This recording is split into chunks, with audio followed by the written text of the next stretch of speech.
Buenos dias. This is Super Bowl Sunday, and I am making woofers.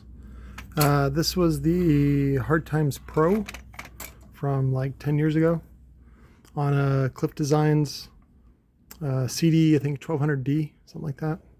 Anyways, I got rid of the sprocket, so which is from the it's from the Diamond Audio D6, olden times.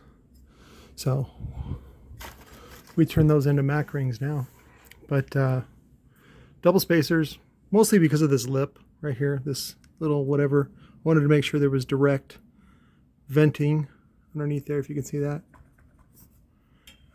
Improve the terminals. So, and then we use the new spider with the quad leads, 8-layer copper coil. So maximum awesome. That should be it. And then he already picked out the dust cap, and then we happen to have one robot head left. So good news, cigarette juice.